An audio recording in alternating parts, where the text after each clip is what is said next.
I became so fascinated with these little nuggets of information.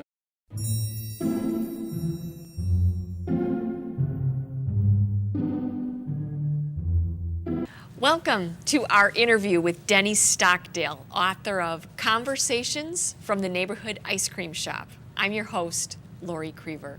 Denny, thank you for coming by. Lori, thanks for having me on. I'm so excited to be with you today. How can you go wrong writing a book that includes the words ice cream in the title? Actually, I don't think you can. That's how I felt drawn to it initially, just so you know. Oh, cool. Thank you. Because I really like ice cream. I told you that before we sat down. Sure, me too. And actually, in my neighborhood, there is a neighborhood ice cream shop. Oh, lovely. And I would drive by this place, and I think that's subconsciously where I came up with the title, Conversations from the Neighborhood Ice Cream Shop. I love it. And are you live here, well, in Twin Cities? Do you live in Minneapolis somewhere? We live over in Edina. Okay. Oh, delicious. Yeah. Okay, so you have written a wonderful book that is, it's a fusion, really, of nonfiction and fiction, right? Because Right. the nonfiction piece is you imparting simple, applicable wisdom, chapter by chapter. Mm-hmm. But then how did you determine that you would construct this around, I assume that they're fictional characters? Tell us. Well, the characters are somewhat fictional. There's three main characters in the book. Bill, a midlife person, kind of like me.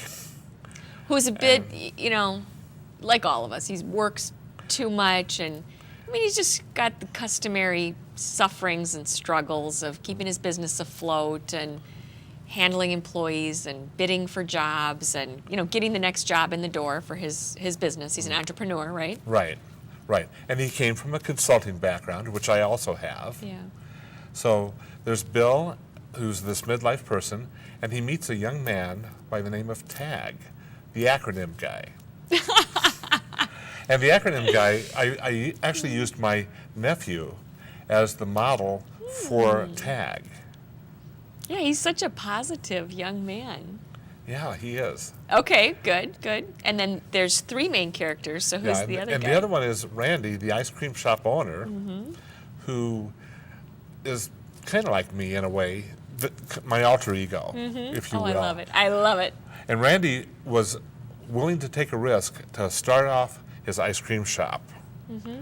And he really put all his efforts into this, and his faith and all the lessons he learned in life came out through the ice cream shop there. Yeah. And he taught those to Tag, and then Tag in turn teaches those to Bill throughout the story.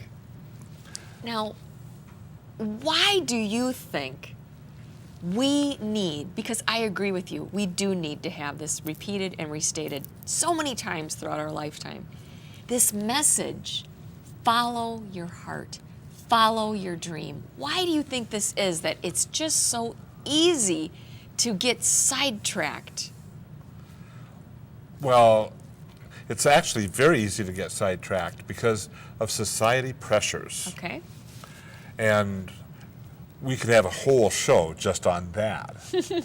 What I've discovered is that a lot of people listen to other people telling them how to live their lives. In some of the work I've done with book signings and things like that, I met a young man about 1.5 years ago at a coffee shop, and he was close to having an accounting degree. Yeah. He really wanted to have a computer science degree. Oh. Very closely related. Right. But his parents had told him he'd make more money being an accountant. Oh. Well, for one thing, I disagree. I think you can have if that's what's important to you, to make a really good living, you can make a very good living in computers. Oh, absolutely. And that's part of my background, too. Yeah, okay. So. All right, but the moral here is he felt really inclined, which is coming from a good place when you're a young person, to be respectful of your parents' advice. Right. So he was trying to follow them instead of follow his heart. Okay, so Right. you're in the coffee shop with him. So how did that conversation go? Did you sell him your book? I did sell him a book. He read it, and hopefully he made some shifts in his career path. Yeah, well, if he was close to finishing the accounting, maybe go ahead and finish that. But he could stick around longer or stay in some evening classes or Right. something to round out and get that education that he desires in computer science. Absolutely. That would be a killer Absolutely. combination, right? Oh, The two of those. absolutely. Yeah, yeah, because computer science is really uses the language of business, which is accounting. Yes, definitely. So, Tag, you mentioned your character is the acronym guy. The acronym guy. Yeah, and now tell me, are you kind of the acronym guy? A I real am- life character? Yeah, I really truly am All right. the acronym guy. So tell us about that. How did you get hooked into acronyms? And what do you see as the value? Acronyms are actually one-word life lessons. We were talking earlier about where we find our answers, and chapter 1 in my book is faith. Find answers in the heart. And so when we have enough faith, we can start looking in our heart and finding our answers. Yeah. But I first discovered acronyms in the mid-'80s. And I became so fascinated with these little nuggets of information. Where were you? Was it a book or internet site or someone that you met and you said, It was somebody hey? I met who had the acronym TEAM, which is real popular around a lot of corporations Yeah. and other places. Together, everyone accomplishes more. Okay, yeah. TEAM. And so I thought of that and started making up my own. Yeah, that is a really nice one. Very straightforward and a good reminder. Absolutely. I think we know that, but if you were to see that, you're right. If you see that in a poster at your place of work, just give you a reminder, because let's be honest, sometimes people that you work with can get under your skin and drive you crazy. So you need that reminder that the reason that you want to stay part of a team and not become a hermit is because you can get more done. Absolutely. Absolutely. So then I started creating my own, and I also started discovering other acronyms.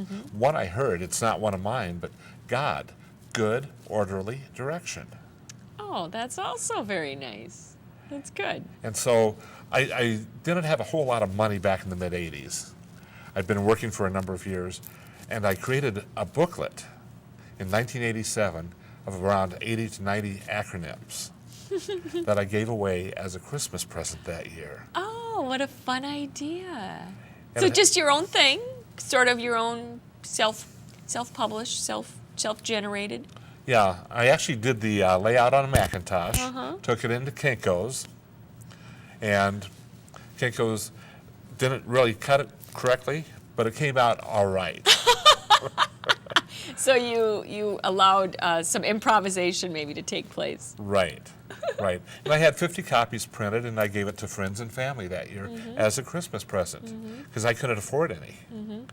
So I gave them something of my heart, and faith was in there. And I had one for child, create heaven in little darlings. Oh, that's very nice. And you know, what do people really need anyway? I think your gift sounds terrific. Oh, yeah. Right? Do we really need more shoes or all the food that you get during the holidays? Oh my gosh. Do we really need more food? I mean, in this culture, in this society.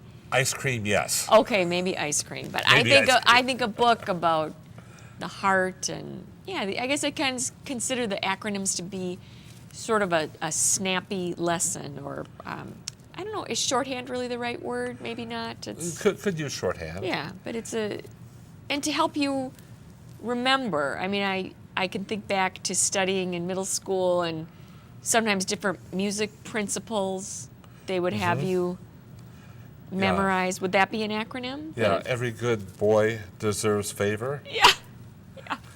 Something like that. Something like that. Okay. So you did this self-made and partnered with a local Kinko's to mass produce 50 copies. Right. You handed out, and what was the effect? Well, people thought it was pretty amazing. Yeah. And most of the people actually, and some of them still have this little booklet 25 years later or 23 years later. And I still have 2 or 3 copies myself. Oh, what did you title it? I titled it Acronyms for Anyone.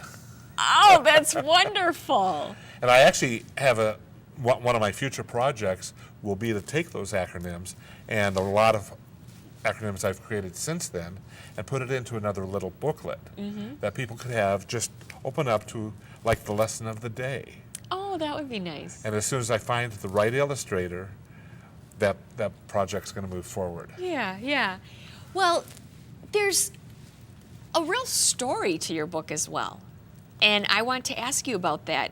Have you a background also in storytelling? Because these are great characters. And the book in its own way is a page turner in that when we get introduced to Bill, he's down.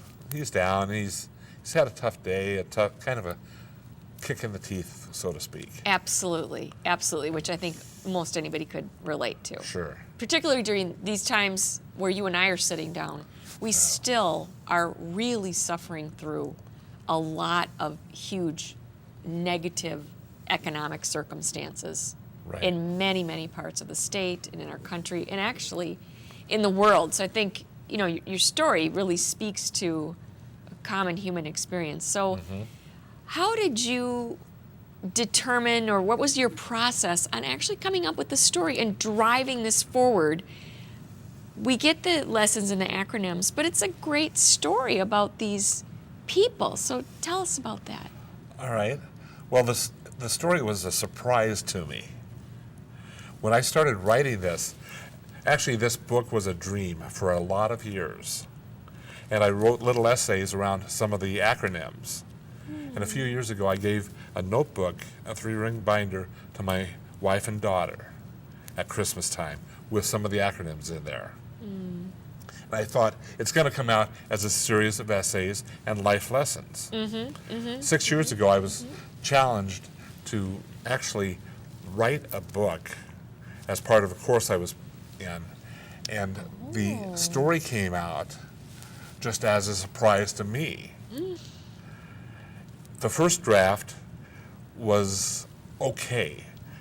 Then I got involved with a writer's group. Okay, Things fell into good. place exactly the way they were supposed to. Oh my. The people lined up. The writer's group actually helped me strengthen the story and flesh out some of the things that were missing. So, you know, it started off, I just sat down and started writing. Bill came to me, Tag came to me, Tag, the acronym guy, and I don't know where I came up with the name of Randy, especially Randy Schminsky. Yeah, yeah, it works. It definitely works. But it does. Absolutely. So, and then of course I had the acronyms as a framework Right, to work with. right.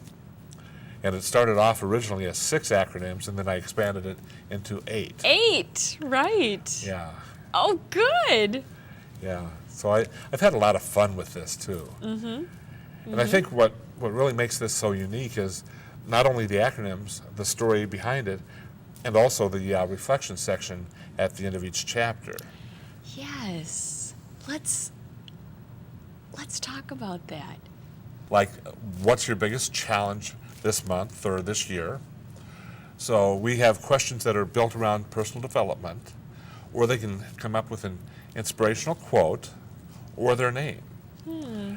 And I give away a little prize, either a check for $25 or a book or something like that. Wonderful. And is this a person could get engaged by visiting your website? Absolutely. Oh, this is Absolutely. terrific. And then we also have a monthly newsletter, usually built around an acronym. And one of my favorites from last year was HAPPY, humor and play power you.